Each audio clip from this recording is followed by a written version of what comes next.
Aplausos los hueones. Oh. Put your hands in the air because we are taking you to one of the absolute coolest places on the planet. Why do you come to Santiago? You want views. You got the mountains right here. As far as the eye can see, I mean, dude, this is crazy. nature and city colliding in spectacular fashion. It just goes off in every direction. A modern, magnificent town of 5.5 million. And you can't beat it. So we just had to come here. We are showing you the best of the best in Santiago, Chile. Our time here is short, our to-do list is long, but we are up for the challenge if we can stay upright, that is. Don't fall, don't fall, don't fall, don't fall. From where to go to what to see to what to eat, we are counting down the top 5 things to do in Santiago, Chile in this episode of Window Seat.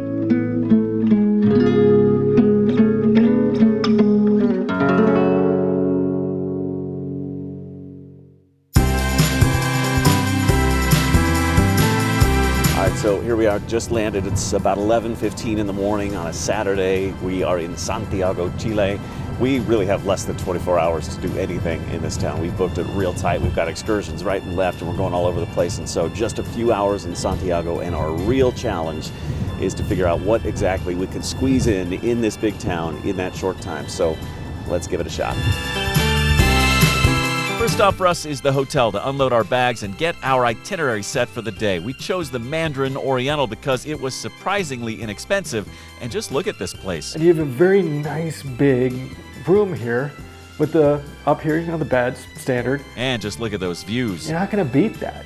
I mean, unless you're getting just maybe on the other side of the hotel with a room with just a better view of a bigger mountain. All right, now it's time to get out there and explore. All right, first thing on our list of things to do in the fine city of Santiago is to go to the very top of it and get a bird's eye view of the millions of people who live down there below. And the best way to do that is to take the funicular.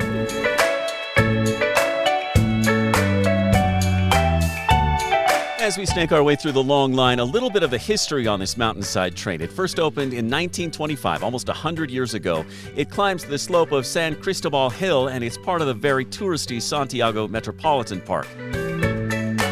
It has been used by some very famous people, too. In fact, Pope John Paul II rode the funicular during his only visit to Chile back in 1987. It climbs about 1,600 feet up the mountainside, and the whole way you are treated to a spectacular panorama of this great city. It's great. You get on that funicular, and it's a pretty short ride up. Great views on all sides. You look out the top, you get a gorgeous view of the sky. You look off to the one side, and you see these snow-capped mountains. It's so crazy. And yet, the whole time you're going up, you're not only seeing mountains, but you're also seeing palm trees, which is such an enigma, I think. It's very cool. You get the best of both worlds in this city. And then once you're at the top, you can just look down on that massive city of millions below and really take in the scale of this place and appreciate its beauty and its massiveness.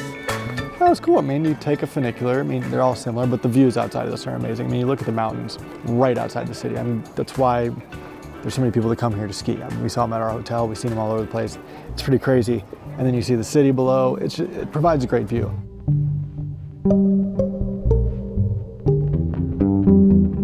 And it's convenient that the funicular dumps you off at the summit of this mountain right here in the city, because something up here just happens to be number 2 on our list of the top 5 things to do in Santiago. Next up on our things to do here in Santiago, we got to check out the statue of the Virgin Mary.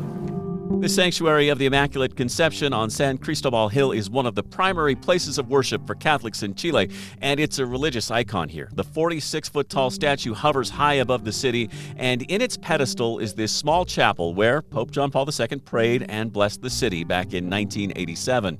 Outside, there's a shrine where people burn candles and pay tribute to loved ones. It's really striking and touching to see. And out front there is an amphitheater where they hold mass and have other religious ceremonies, and it offers truly stunning views. It just goes off in every direction, and you can't beat it. I mean, it's funny, you always say, I think it was St. Peter who said, on this hill I will build my church. And it feels like in every Latin American country and every Latin American capital, they take that very literally, and they put these churches and figures on the highest possible hills of town. But they create these amazing views, and it's really incredible to see. I love the way they utilize hillsides, and so many South American cities like Santiago have hills right there in the middle of town. So it really is not just the culture, but also the geographical center of the city. It's really fun to take part in. And I'm so struck by the contrast around here, because not only do you have gorgeous hillsides and palm trees, but then you've got snow-capped mountaintops off in the distance. This city truly has everything.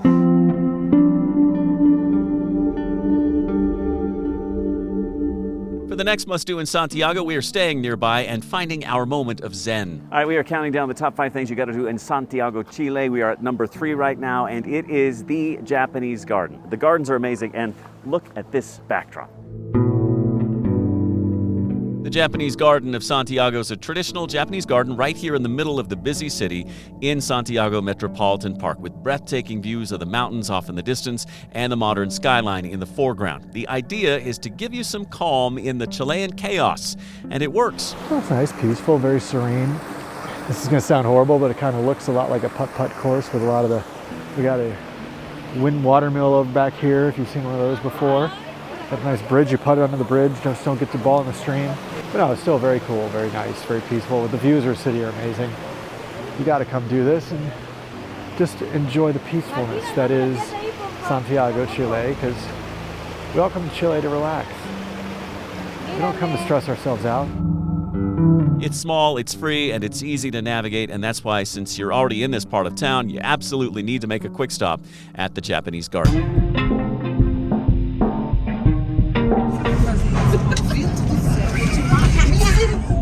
All right, now you got to get out of here. And depending on your fear of heights, this part will either be exhilarating or truly dreadful to you.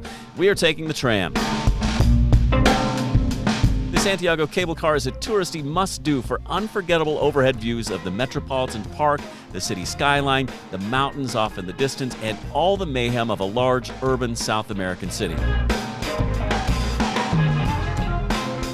First opened in 1980, it's a gorgeous way to get down from the mountain, and you won't regret it. Tickets start at around $15 US, and it's money well spent.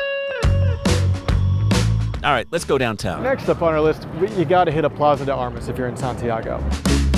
The Plaza de Armas is the main square of Santiago. It's surrounded by historic buildings, and it is filled with interesting characters like this guy.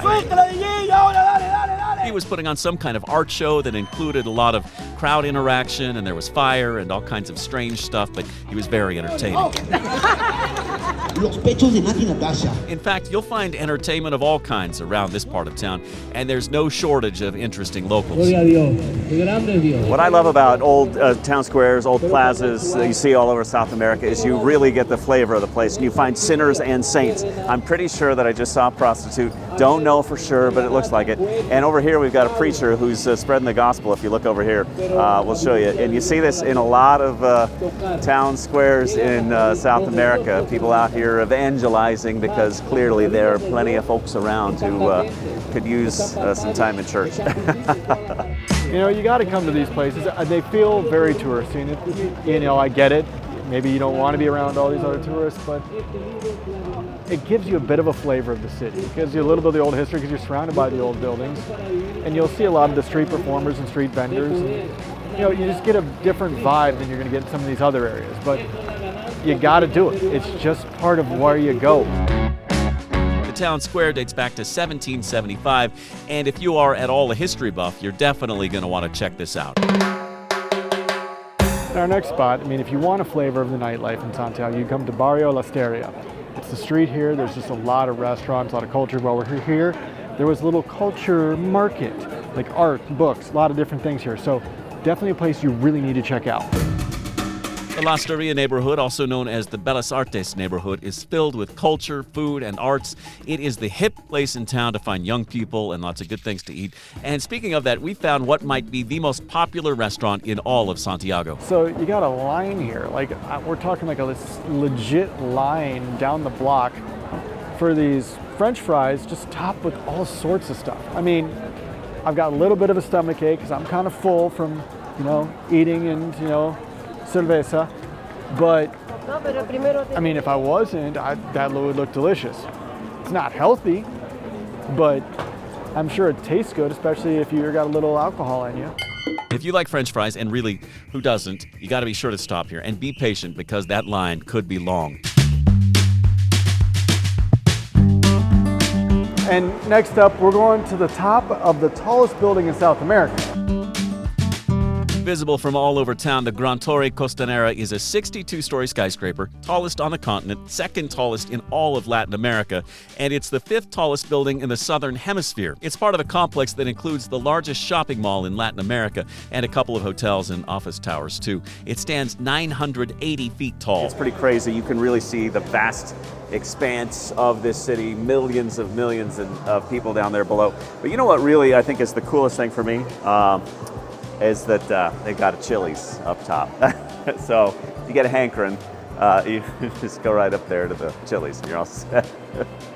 You haven't lived until you've eaten Chili's in Chile, am I right? All right, maybe not, but nevertheless, a trip up here to the top of South America is the perfect way to cap off a perfect 24 hours in what has got to be one of the best cities in the world. I'm not kidding. You are going to love Santiago. So there you have it, our top 5 things to do in Santiago, Chile. I know we left a million things off, but we'd love to hear what you have to say about it. Leave it in the comments below. What did we miss? What should we pick up next time we come to Santiago? We'd also like it if you liked and shared this video so others can see what we got going on here. And more than anything, please subscribe so you can continue to follow our journeys as we travel all around the world to every country on the planet. We've hit up most of South America now, and we continue our efforts all around the globe. We're back with a brand new episode of Window Seat next Friday morning, 8 a.m. Eastern. In the meantime, please enjoy one of these other episodes from Window Seat.